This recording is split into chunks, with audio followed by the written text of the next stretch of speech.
প্রতিদিন মাছ মাংস খেতে খেতে যখন অতিষ্ঠ হয়ে যাবেন তখন এই রেসিপিটা ট্রাই করবেন। মাছ মাংসের থেকেও দ্বিগুণ মজা করে এই রেসিপিটা আমি বানাই, আর এই রেসিপিটা বানালে 2 থালা ভাত এক নিমিষেই এই একটা জিনিস দিয়ে সাবার করা যায়, এতটা ডেলিশিয়াস এন্ড টেস্টি হয়। এটা কিন্তু একদম অন্যরকম একটা রেসিপি, অবশ্যই বাসায় ট্রাই করবেন আমার দেখানো নিয়ম অনুযায়ী।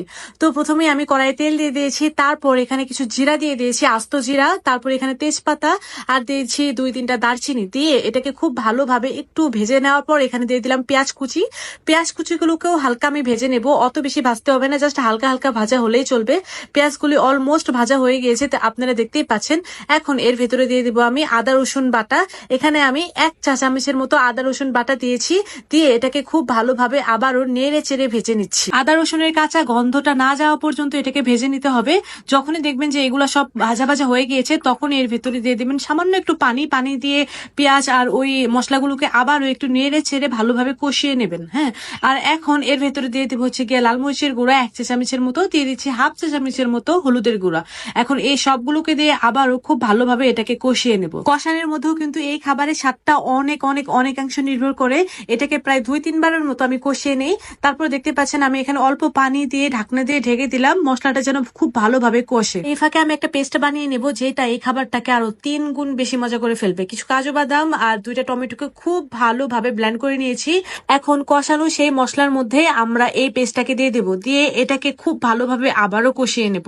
দেখতেই পাচ্ছেন এটাকে আমি আবারও খুব ভালোভাবে কষিয়ে নিচ্ছি। আমি কিন্তু আবারও বলতেছি, কষানোর মধ্যেও কিন্তু এই খাবারের টেস্টটা অনেকাংশে নির্ভর করে।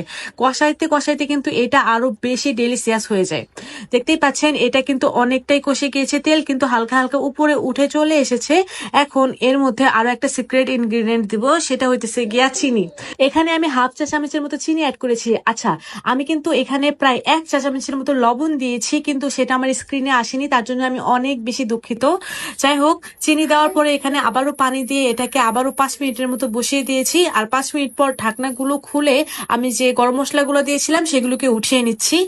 এখন এর ভেতরে দিয়ে দেব ডিমগুলোকে একটা একটা করে ভেঙে তারপরে এরকম ভাবে দেব যেন ডিমটা খুব সুন্দর একটা ডিম পোস্ট আমরা যেভাবে করি ওই রকম হয়।